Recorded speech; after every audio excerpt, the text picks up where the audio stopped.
Welcome to T ten special story. This is Saisri. గులాబీ boss KCR వ్యవహార శైలే వేరు. ఎవరిని ఎక్కడ నొక్కాలో, ఎక్కడ తొక్కాలో, ఎక్కడ పైకి లేపాలనే విషయాలు ఆయనకు తెలిసినంతగా మరెవరికి తెలియదేమో. అవసరమైనప్పుడు తెలంగాణ సెంటిమెంట్ను అమాంతం రెచ్చగొట్టగలరు. దాని అవసరం లేదంటే ఆంధ్ర వాళ్ళందరూ నా వాళ్ళే, వారు తెలంగాణ బిడ్డలే, హైదరాబాదీలుగా గర్వపడండి అంటూ కొత్త పల్లవి అందుకోగలరు. సరిగ్గా ఆయన అనుసరిస్తున్న ఇలాంటి వ్యవహార శైలే ఇప్పుడు తెలుగు రాష్ట్రాల్లో హాట్ టాపిక్గా మారింది. 5 రోజుల క్రితం కేసీఆర్ ఏపీ సీఎం చంద్రబాబుపై మీడియా సాక్షిగా దుమ్మెత్తిపోశారు. రాయలేని భాషలో బూతులు వడ్డించారు. ఎన్నికలైపోయి భారీ మెజార్టీతో గెలిచిన తర్వాత కూడా పొరుగు రాష్ట్ర సీఎంను ఆయన ఇంతగా ఎందుకు తూలనాడుతున్నారో అర్థం కాక జనాలు తలలు పగలగొట్టుకుంటున్నారు. వాస్తవానికి చంద్రబాబును కేసీఆర్ తిట్టడం ఇది తొలిసారి కాదు. గతంలో ఎన్నోసార్లు ఆయన ఈ విధంగా అయిన దానికి కాని దానికి శివాలెత్తి ఊగిపోయేవారు. ఎన్నికల ప్రక్రియ ప్రారంభమై మహాకూటమి ఏర్పాటుకు అడుగులు పడ్డ నాటి నుంచి ఈ శివాలు మరింత ఎక్కువైంది. సరే, ఎన్నికలంటే ఓట్లు, సీట్లు, రాజకీయాలు, వ్యూహాలు, ప్రతివ్యూహాలు ఉంటాయనుకుందాం.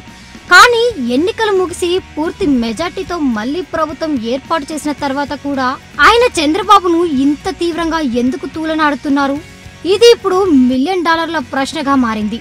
ఎన్నికల్లో గెలిచిన తర్వాత తొలి ప్రెస్ మీట్లో కూడా కేసీఆర్ ఇంత తీవ్రంగా స్పందించలేదు. అలాంటిది డిసెంబర్ 29న నిర్వహించిన ప్రెస్ కాన్ఫరెన్స్ లో విలేకరులు చంద్రబాబు గురించి సాధారణంగా అడిగిన ప్రశ్నకు ఆయన రెచ్చిపోయారు.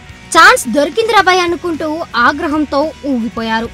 స్థాయిని మరచి బూతు పురాణం లంకించుకున్నారు.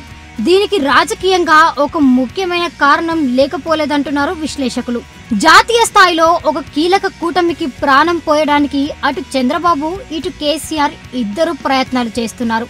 కాంగ్రెస్ సారథ్యంలో కూటమి ఉండాలని చంద్రబాబు ప్రయత్నిస్తుంటే మోదీ, రాహుల్ ఇద్దరు కాకుండా మరో కూటమి అధికారంలోకి రావాలనేది కేసీఆర్ భావిస్తున్నారు.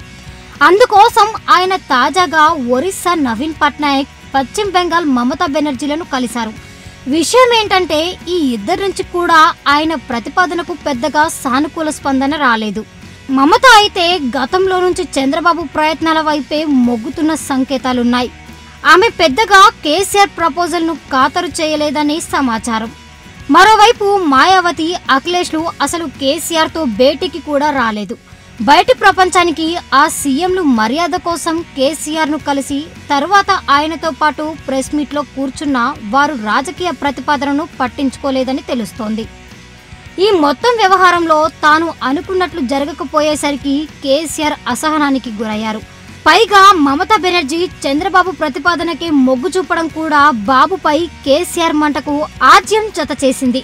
ఆ తర్వాత మీడియాతో మాట్లాడేందుకు దొరికిన తొలి అవకాశంలో ఆ మంటను ఆయన దాచుకోలేకపోయారు. అందుకే ఎడాపెడా చంద్రబాబును తిట్టిపోశారని పలువురు విశ్లేషిస్తున్నారు. దీంతో పాటు పైకి బీజేపీని, మోదీని వ్యతిరేకిస్తున్నట్టు నటిస్తున్న లోపల కాషాయ పార్టీతో అంటగాకుతున్నారు. ఇది నచ్చని ఇతర పార్టీలు ఆయన ఫెడరల్ ఫ్రంట్ పై పెద్దగా ఆసక్తి చూపడం లేదు. ఇలాంటి విషయాలను జీర్ణించుకోలేని గులాబీ దళపతి అగ్గి మీద గుగ్గిలమైపోతున్నారు. ఇది అసలు ముచ్చట. ఇది ఇవాళ T ten special story. Keep watching T ten. ఈ వీడియో మీకు నచ్చినట్లయితే లైక్ చేయండి, షేర్ చేయండి. ఇలాంటి మరిన్ని అప్డేట్స్ కోసం మన ఛానల్ ని సబ్స్క్రైబ్ చేసి కింద కనిపిస్తున్న బెల్ బటన్ ని క్లిక్ చేయండి.